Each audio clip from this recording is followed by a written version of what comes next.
Yes. We begin with breaking news here at 5 o'clock. A police pursuit is underway in Sherman Oaks. And as you can see, the suspect is weaving through traffic on a motorcycle. Let's go up to Stu Mundell in Sky 2.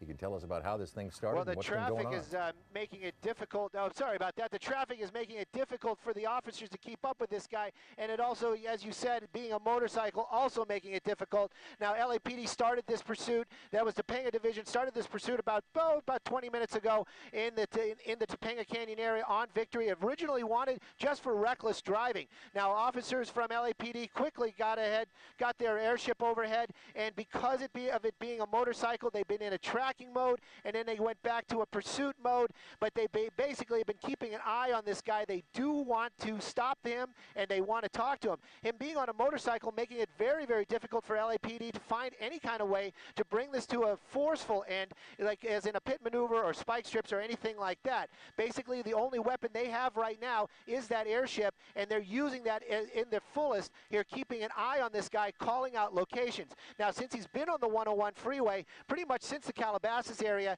now we are over in the studio, just entering the Studio City area right now. Basically, they've been calling it out, but they've basically asked the CHP to take over this pursuit. We've saw a couple of CHP units on the freeway, but again, in this heavy traffic, the only other officers that could possibly really keep up with him would be other motorcycle officers, and we have yet to see those in this pursuit.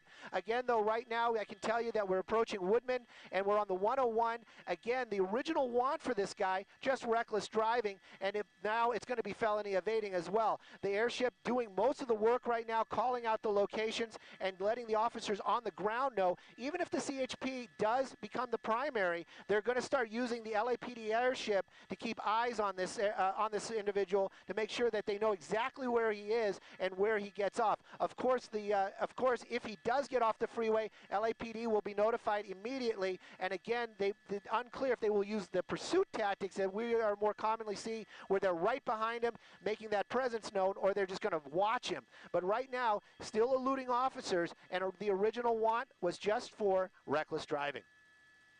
I don't know if you can comment on this, but we have to make mention of it. I mean, it looks like he's wearing a cape or an overcoat of some kind.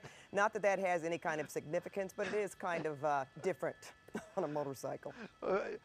Well, you know, we saw that it looks like a leather trench coat, and he was digging in the pockets earlier on.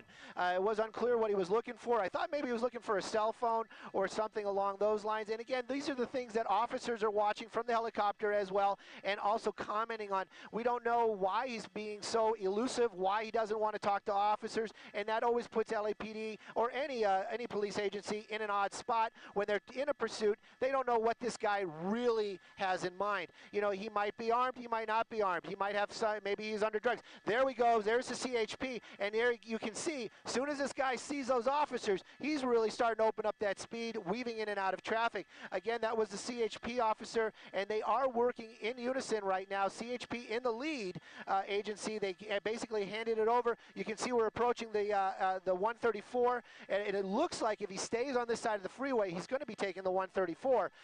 Again, though, Laurel Canyon going to be the next major that he's crossing, and traffic is pretty, I would call it more than medium. It's kind of packed down there. The bike obviously having an easier time getting through this, but again, a lot of traffic. Somebody could make one of these turns, very quickly change lanes, and this could come to an abrupt end, injuring that suspect. Boy, there's no doubt about that. This again taking place on the 101 in Studio City. Stu, let me ask you this question. It's clearly advantage motorcycle in this kind of traffic. The airship obviously neutralizes that slightly. But what would be the strategy? Well, look at that. Whoa. I don't know about advantage. Yeah. Oh, my goodness. You know, and that's the thing, right you know, now. we watch these things, and it is very dangerous. And you know, we kind of try to put it into those kind of ideas or that perspective of, you know, advantage, disadvantage, good guy, bad guy type of scenarios. And you know, it's very, very dangerous. It's actually dangerous for the civilians on the road as well. You saw that weaving it right between those cars right there, threading the needle. And again, you know, people trying to get out of the way. It's packed. You're driving on the freeway. You're kind of grumpy about the, you know, your day. day, now traffic, and then all of a sudden you got blinking lights, you swerve, who knows what's going to happen. It looks like we're staying on the 101 as we're starting to work our way out of the Studio City area into the Universal Studios area. Again, yet officer in that SUV really kind of making his presence known now that the traffic has lightened up a little bit. That might be one of those newer Ford Explorer specially equipped vehicles that the CHP just purchased. Again, though, you can see him basically tracking, keeping right up with this guy. And again, really kind of makes you wonder, that officer limited what he can do when he gets up next to him, but definitely making his presence known. And hopefully that command presence will register with this guy, and he'll basically just say, all right, I'm just going to pull over. Well, you know, he really has command of the motorcycle. I think we can certainly say that he apparently has driven one before. I asked the question again about the overcoat because you wonder if this was his bike or if this was possibly a stolen bike. Well, again, you know, those are the questions that that officers are pondering as well. You know, they can run the plate, they can get an idea who that person is, but obviously you're not going to be able to make an identifying match of that person with the helmet and, as you say, that overcoat and etc. It almost does looks like some sort of superhero there with that leather coat flapping in the wind. But again, if this is a superhero, he's going to be a super villain, because these officers definitely want this guy to stop. He's been disobeying all the traffic laws pretty much for most of the afternoon here, and again, really starting to speed up. We're doing a lot of swerving around out here, and you know, again, the faster this happens, the higher the odds that this is going to end poorly. And Stu, I'm sitting here saying to myself, why isn't traffic like this when I'm on the road? It appears to be light to moderate. What do you see up ahead? Actually, I'm just glancing up ahead as we're working our way through the pass out here, and it is just as you said. It's like pursuit traffic. It is moderate at best. If this was the afternoon that we were driving home, we'd be stopped bumper to bumper. This guy basically just working his way through this traffic. It is very, very light as we're working our way southbound on the 101 now, approaching probably the Highland Boulevard. Again, this guy really just booking along here, and officers from the CHP now falling back just a little bit, but you can see that one guy with that newer Explorer really kind of closing that gap and making his presence known to this guy. And you know what? Pretty soon he's going to have a number of opportunities in terms of freeways. Stu, he's going to be approaching, well, the 110 freeway for sure. 5, he could be headed toward Pasadena if that's the case. So I'm sure they're pretty concerned about that, but I'm sure contemplating at the same time the different moves that he could make. Well, you know, definitely. And you know, when traffic starts getting really, really thick out there, you know, a motorcycle always has a little bit of an advantage. But, you know, we've seen it where it is so bumper to bumper that even bikes get stalled out. Again, you kind of wonder if he's just going to stay here on the freeway. It almost seems like he's playing around with these guys. You know, he knows that they can't pit him. He knows that they can't bump him. So he's just going to just keep driving, staying just that one step ahead of him. Again, using just the freeway. He has not gotten off onto roads. It started on roads, and then it also kind of makes me think maybe he's got a destination. Maybe this is, you know, he is going someplace other than just eluding officers. We're staying here on the 101. He is kind of close to those lanes where you could jump off at any moment, and that really would be a disadvantage for that cruiser right there. But that cruiser basically just keeping pace with him. You've got to wonder, maybe he's using the loudspeaker down there and saying, hey buddy, just pull over, just give this up, you know, stop now.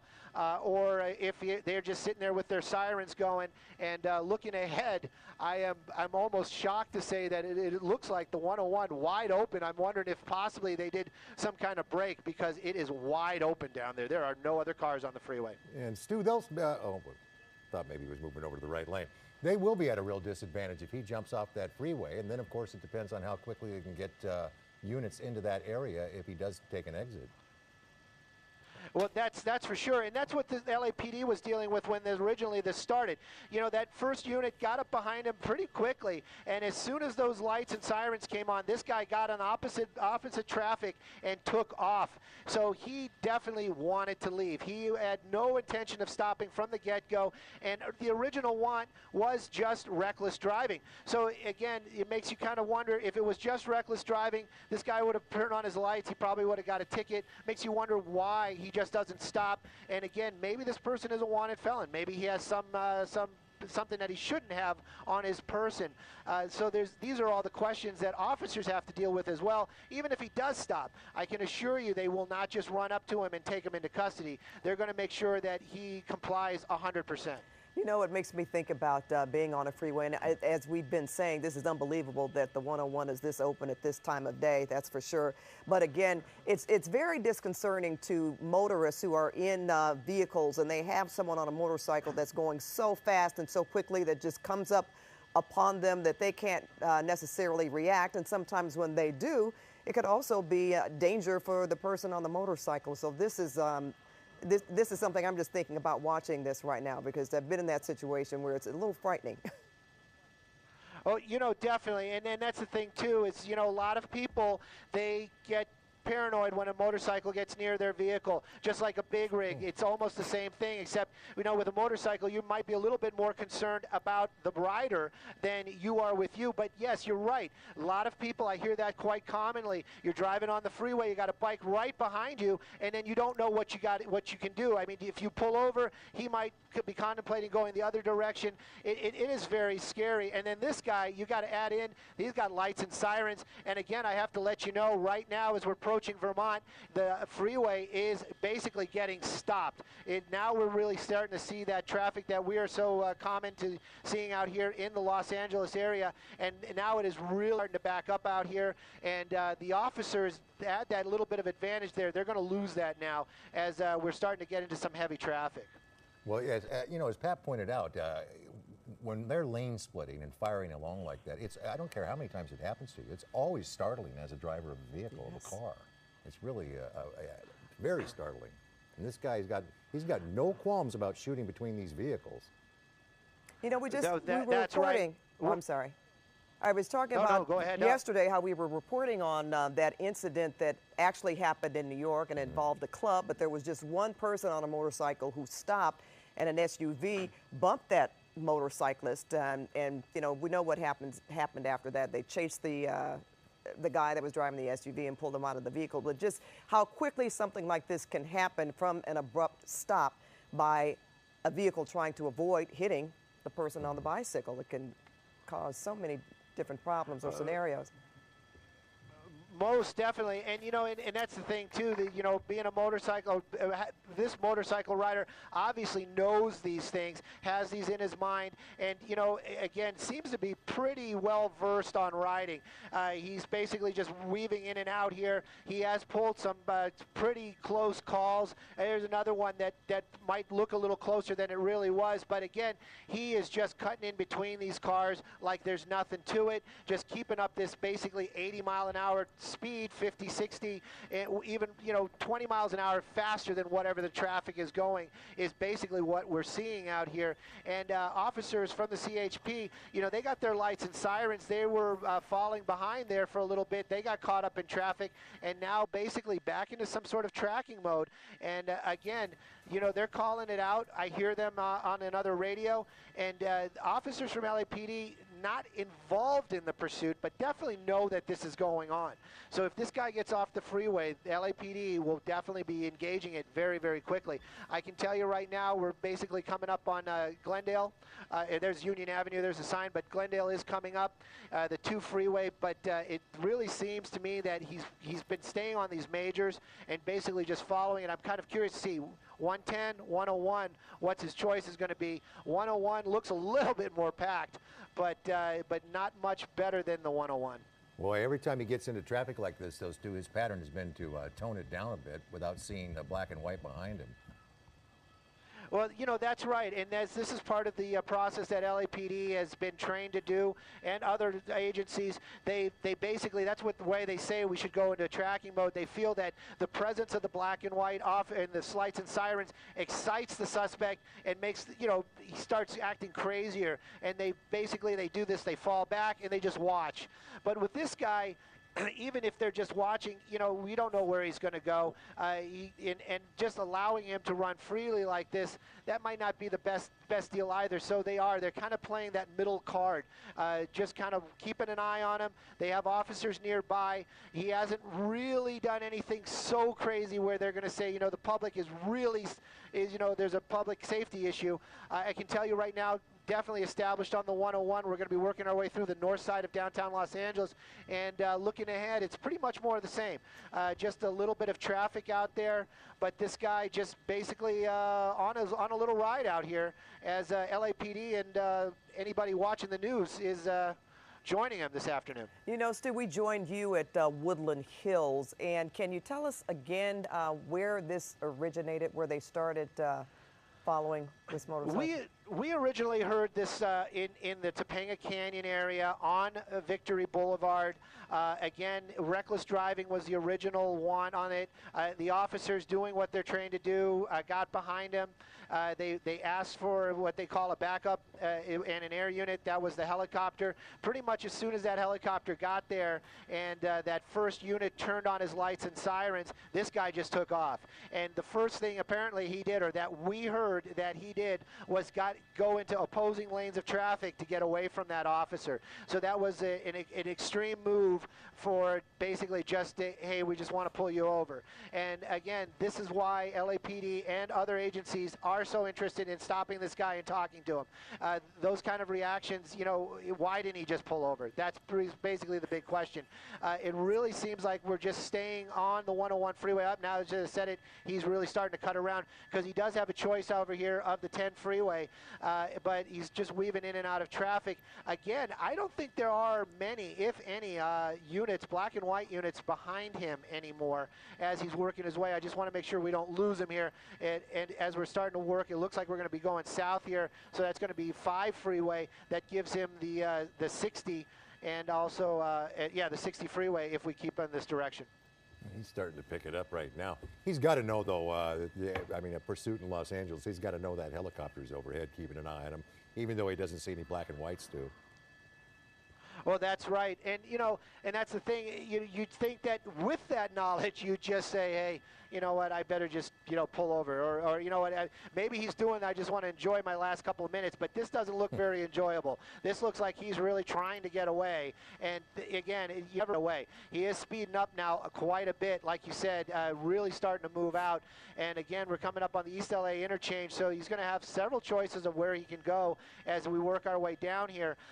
Again, though, looking ahead, it is just, well, the 60 really looks like it's backed up pretty bad. But again, you know, he's just going to weave his way in and out here and just keep everybody at bay. Well, you know, we have legal analyst Steve Meister on the set with us. We were prepared to talk about the Jackson verdict, which we will certainly in due time. But he was saying he probably felt that he could get away at first, and now he's just so too deep in, so he's just going to continue. He really has no other choice but to just keep riding. You know, as Steve, he's mic'd up, as a criminal defense lawyer, have you ever defended somebody in one of these? Yeah, I have. And hold on one second. We got to hook your mic up here. I think that's where he was saying he knows what's going on because he's had clients that have done the exact same thing. We're going to try to get your mic working. It is one of those deals. Steve had written us a note saying he took off because he thought he could get away with it, basically. I suppose they all think that at some point, however.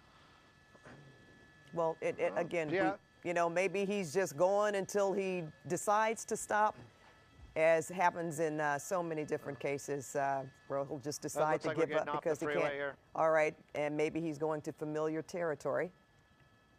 Yeah, you know, or maybe he's just using one of those in and off the freeway type of deals. No, it does look like we are going to be getting off the freeway here. I'd like to get a street name if I could, but again, CHP and LAPD have been working on this, and basically changing the guards was just going on when he made this move. We're definitely on streets out here, East LA area, and this, I'm sorry, this is going to be, we're in the Hollenbeck. Look at this. Look at these pedestrians. Just changing his mind. I don't know what the deal was there. Just basically made a U-turn right there. Maybe he really thinks that he can elude them. Looks like he's going into a walkway. And is he going to try a foot bail? Yeah. And, you know, this kind of gives you an idea that this guy really knows the neighborhood. That was a little walkway that took you onto a side street out here. Again, this kind of movement lets you know that this guy probably knows the area or got very lucky right there. Again, we're in the Hollenbeck area, so we're probably Boyle Heights is going to be the area. He got off the 60 freeway and basically started on some side streets and then just said, you know what, I'm just gonna make this U-turn and work our way over here. Again, though, I'll get you a street here in just a second, but no officers behind him right now at all as we're approaching a major out here. And again, you know, he might be thinking right now he got it made, running a red light, not very wise. I can tell you just because I read the street sign, that was Indiana that we just crossed. But again, in a residential area out here and still eluding LAPD and other officers. He's got it. Yeah, there he goes. There he goes, right here. Yep. Looks like he's basically running into his house. You can see somebody else over there basically grabbing the bike for the guy. Basically just went into the home. I want to keep an eye on this guy with the motorcycle as he kind of puts it away. You know, again though, dropped the bike, ran underneath these trees into that home. Again, officers from LAPD, CHP, not quite here yet. Well, you know what's interesting is apparently not, because most of the people, if you noticed how slowly they were walking, those pedestrians trying to walk across the street, I mean, they couldn't see. Now, what is this about? Yeah. I have no idea. I have no idea if these people know this guy or are related to him. Yeah, basically, this guy just came and grabbed the helmet and is walking off. And, but you know what, you know, they're Stu, basically doing. Don't want to interrupt you, but Steve, that might be him. Didn't he have on a black and white checkered shirt and some white gym shoes? He looks like he took off the coat, Stu. You know, I think this is the other guy. I think this is the guy that basically put the motorcycle away after he dropped it. No, there was a gentleman walking out with a young person. The young person was holding something to his face, and this guy had a black and white checked shirt on and some white gym shoes, and it looked like it could have been the guy on the bike. He just took off the overcoat. All right. You know, yeah, it could be. It could definitely be. You know, that's your reward, Stu, for helping move the motorcycle into the garage. That's the helper. Yeah, that's the helper right there. That other guy basically just walked off. You know, I'm getting some direction. Go ahead, yeah, and look around for him. That may have been the guy. With the young person. Exactly, who did have something up to their face. Yes. That's him, isn't it? Looks like it. Black and white shirt, white shoes. Yeah. Dark pant. Hang on just one second here. I'm having a little difficulty holding this shot because we were set up for the other thing, but we'll definitely try to keep an eye on this guy right here. Again, hang on just one second. All right. Yeah, that's no problem. We can still see him. You're keeping him in. You're doing a good job. Yeah. It looks like he's going to be going behind a building here. It looks like we're working our way out towards a mall. Going to keep an eye on him, like you said. This could very well be him. Just walking along here, nothing to see here. I had nothing to do with that, is probably what he's saying to himself, but we might know different out here. I'm wondering if somebody is going to be able to notify the LAPD CHP about this as we're working our way. I don't want to lose him behind this tree. I'm working with my pilot. Again, there he is. That's him, right? Yep. Yeah, that's him. And it is, you know, maybe he's just out for his afternoon walk, but very unusual behavior as this thing came to an end and he just happened to be walking away. So we're going to keep an eye on this guy out here, and as soon as we are able to give you a cross street, which we might be able to do here very shortly, we will. But definitely, you kind of have to wonder, that younger woman just kind of disappeared. This guy is here all by himself, just walking along now. Well, even if we, as we will shortly, play back the video of him walking back out of that home or wherever he was, there was this person here with a young person. Whittier and DeLamo. With something up to their face. Lama and Whittier. And it certainly I'm just, looks like. I'm just working with my pilot, who's actually talking with the shirt to on, other if anybody else, if they can hear us, Paul and Steve, with the black and white gingham shirt, the white gym shoes. It's interesting that person emerged from that home, right, with this check shirt on and these white shoes. I thought he was going to surrender. Yep. And I thought he's walking on Whittier. walking on Whittier, and he passed Alama right Stu, there. And looks like he's going to start walking down, kind of staying off the major now. So. And Stu, what were you saying about working with the pilot to? Whittier. Yeah, I actually was working with Dan, my pilot, this afternoon, and he's passing along this information to other helicopters, officers out here to give them the location. Looks like he's he's not walking into the auto zone, but he's on Whittier. Definitely walked into the auto zone on Whittier. That's basically where he went to. Just walked into there. I'll get you that cross street right here in a second, but definitely we're at the corner of Whittier and Indiana. There's a officer right there. Whittier and Indiana walked into the. There we go. They're working their way over there right now. So, well, Pat and Ball, we're going to find out very shortly if this guy was involved in this pursuit. Yeah. If this was, it was a very clever play and an excellent try. I got to give you that. This probably is one of the endings that has given me more thought, than just. Dumping and running. We're going to keep an eye on the back of the store as well. Maybe do an orbit here to keep an eye on the front and the rear. But you can see officers swarming this auto zone right now as they're looking for that suspect. He must watch a lot of crime procedurals. Maybe he figured that one out, because that was a what do you call that, Steve? Is that a bait and switch? I don't know, but he apparently took off that overcoat very quickly and walked out with someone else. It almost, to me, looked like he was trying to appear that he was giving aid to that young person, but was able to walk away. But now he's surrounded. They seem to be have him in custody. Yeah. Leave it to CBS 2 legal Definitely. analyst Steve Meister, to astute person and a critical observer of people, to figure out that was him walking away. Steve, thank you very much. Don't tell him my name. Well, he might ask you to represent him anyway. That you can know my name for. Then you can know my name. It's not where I live. Well, Hollenbeck LAPD definitely talking to this gentleman right now. They're going to take him into custody and definitely have some questions for him, that's for sure. But it's most bizarre ending to a pursuit that I've seen in a long time, that's for sure. Well, there's no doubt about that, Stu. We want to thank you very much, and we'll get an update from you a little bit later on in the newscast as we move on here to other big news.